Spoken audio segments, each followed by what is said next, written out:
House today, what we're doing, working on a Mazda B4000. Ball joints are hammered. The rubbers are all busted up. They're dry, sloppy. They can't get it aligned until they fix a bunch of stuff.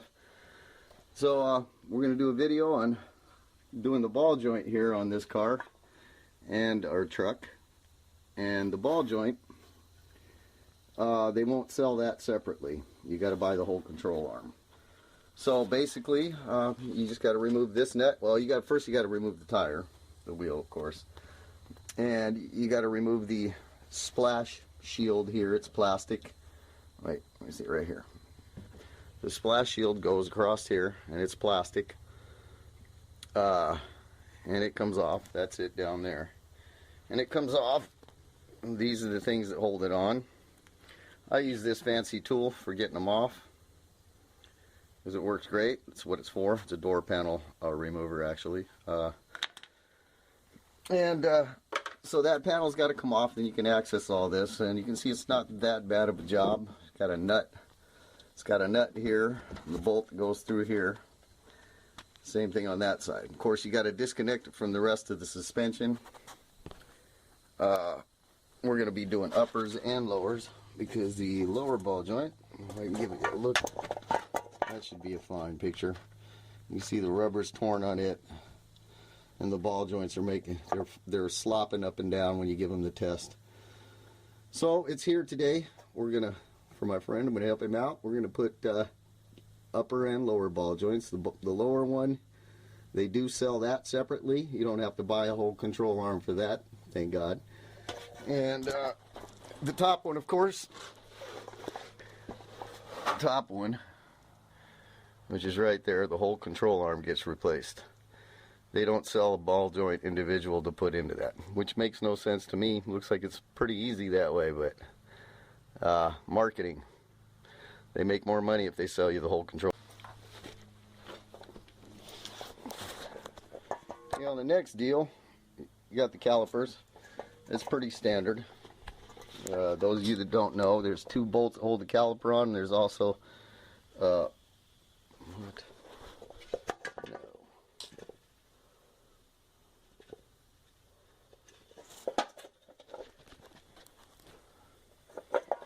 And that's the caliper mount bracket. After you get the caliper off, removing the bolt that goes in there and the bolt that goes in that spot right there. You can remove the caliper. I got it sitting on the lower A-frame, or the lower control arm, and then you just remove the bracket. And I don't think the rotors, we're probably just going to clean those up.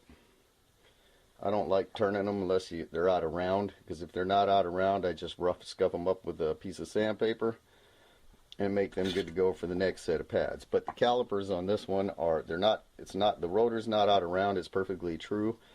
So what we're going to do is just replace the calipers, because they're sticking. They're actually staying squeezed after you let it go with the brake pedal. And I ran the test, and if you want to test if it's the caliper or the hose that's bad, well, you just open the bleeder. If you're compressing the caliper and it's real hard to compress it, and you open the bleeder and it becomes easy, then more than likely, hold on a second. Then more than likely the whole, like I was going to say, more than likely the hose would be restricted, and not allowing the fluid to go back up when you release the brakes would cause that. And the other thing that causes it is a sticky caliper. So these have been on here for many years, since the truck was brand new. It's a 98, so it's a lot of years. The calipers are sticking. We're going to do that on both sides, and I'll do the video here, and the video on this side will be pretty much everything you got to do on the other side. Okay, so getting the upper control arm, what you want to do first is put your jack under the lower control arm. Put your floor jack under the lower control arm. Then you're going to want to pull the bolt, the nut right there, and pull the bolt out there. Same thing on this side. The nut back there, and then the bolt on this side. You pull those out and take the center bolt out here that's in the ball joint, and that upper control arm is out of there. you slip the new one in reverse procedure to put it back together.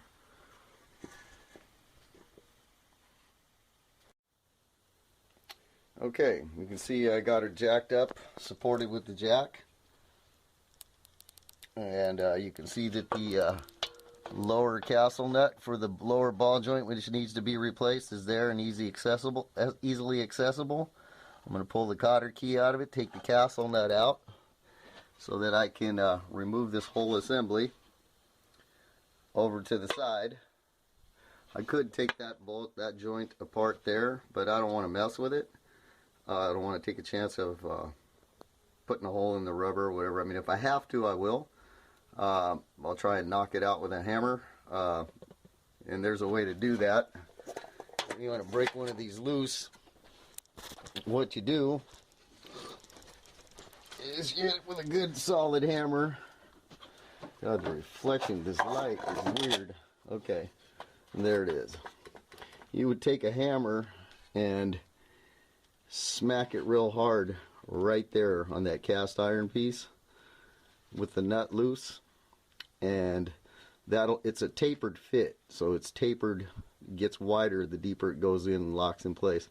So when you smack them with a hammer right there, you can break them loose. It takes sometimes 3, 4, 5 whacks, but you can get it off. Leave the castle nut on so in case you miss with the hammer, you won't bang the threads up, and that'll come apart. But I'm going to avoid that altogether because I don't think I'm going to need to do that. If anything, I'll put a block of wood underneath here to just hold it out of the way while I work on the ball joint. Okay, see, I took and got that split up, got it off the ball joint, and this ball joint's really sloppy. You can see I left it connected to that side and got that holding that up out of the way. I still got my floor jack supporting that, and I can access the ball joint. I don't know how I'm going to get it out of there. Probably try to use my ball joint press to push it out, but we'll see what happens. So we got the ball joint. You need to use a pair of snap ring pliers or a couple screwdrivers or whatever you got to do to get that snap ring off. And you knock it up on this side. Most ball joints are different than that. Usually the pin is sticking up like this, and you can put a wrench around it, hold it still, and hit it with a hammer and knock it out of there. Ball joint press is going to be necessary to install because you can't pound them in. For removing them, I find it better to just smack them with a hammer. And like I said, if you're hitting it and it's not moving, you may have to apply some heat around here and heat it up. That's after the snap ring is removed, because it's not going anywhere with the snap ring there. So you will need a ball joint press kit to press the new ball joint in with. Okay, you can see got the snap ring out of there, so it should be pretty simple, hopefully, to knock that baby out of there. Okay, 3 blows with the hammer and it's out of there. So what I'll do is I'll clean that up, put a little bit of grease on there for installation purposes. When I install it, you want to, if you feel any burrs around there, you can take a file and file the burrs off if you want to. Those burrs might help hold it in place a little tighter. Here's the old ball joint, and you can see it was actually mounted like this. Took the snap ring off the top, knocked it out. It's got this shield here, but the aftermarket's OEM, original manufacturer, replacement parts don't have this unit here. But it doesn't matter. I don't believe that's going to get sucked up through there because it's got a stopping point. You can see these are, they got that, I don't know, I'm trying to focus in on that. Those little grooves going up and down in lines that hold it into the place. The snap ring goes around that groove, and there's no shield. It just bottoms out when it hits this part. I was thinking this thing here, what the hell it was for. You don't see ball joints with that very often. So this is going to work fine as a replacement part. Here's the new cotter key, and here's the new snap ring. Now there's a difference in the two snap rings, is this one was a little harder to take out because it's got no holes in it. So there's no place for that snap ring to stick inside the holes and split it apart. So it's kind of difficult. It wasn't so bad taking it out, but putting it back together with this one would be kind of tricky. But anyway, that's it. I'm going to get the ball joint press all put together and set up to press that baby back in. Okay, so setting up the ball joint press, this is going to come in from the bottom like that. Put the ball joint press into place.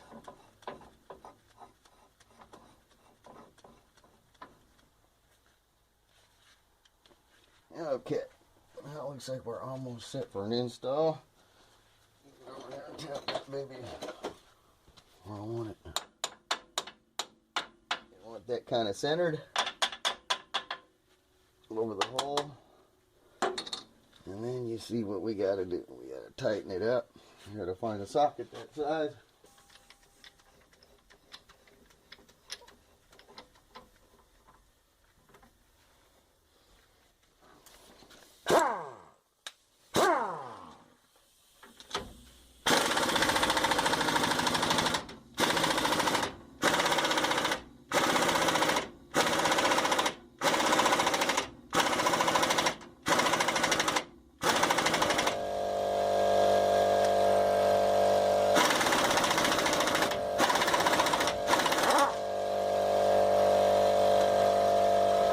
Pressed all the way up, nice and even all the way across.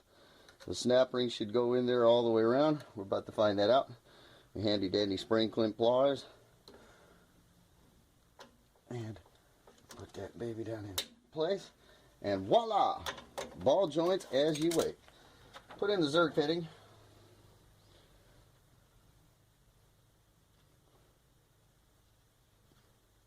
Put the zerk fitting in there. It's usually like a 8mm. See if I got an 8mm handy. If not, I'll use some spring clamp or a regular pair of pliers or something similar. Remember, you saw this here first. These are just aluminum, so you don't want to over tighten them anyway. There's no sense in really needing a socket to put those on. So I'm just going to use this small pair of vice grips here, just to put it in there, snug it up. Like I said, they're aluminum. They'll strip easy. So you just want to get them nice and snug. And your zerk fittings in there. That's ready to be greased. Whenever you want to grease it, I'll do it when the job's done before I put the knuckle together. I'll give it some grease, but I won't put the grease in it till I get the lower control, the knuckle assembly put together here.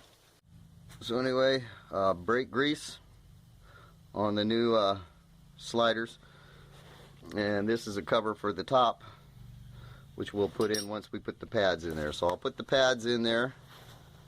I tightened up the brackets.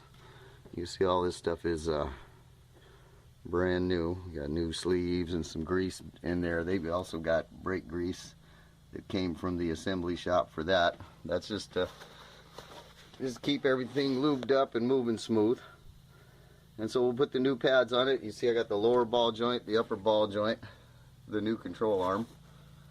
It's got a little bit of dirt right there. It's not rust or nothing. It's just dirt from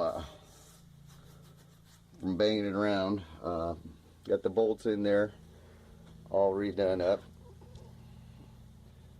That one and that one. Of course, it's going to the alignment shop after this because we replaced all 4 ball joints,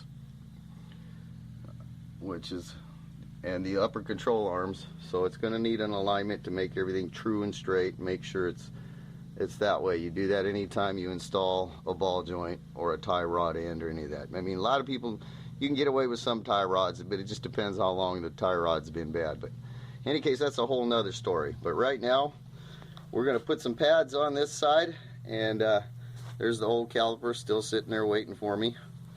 And here's the new caliper. We're going to install that here in a little bit as soon as I get the pads in place.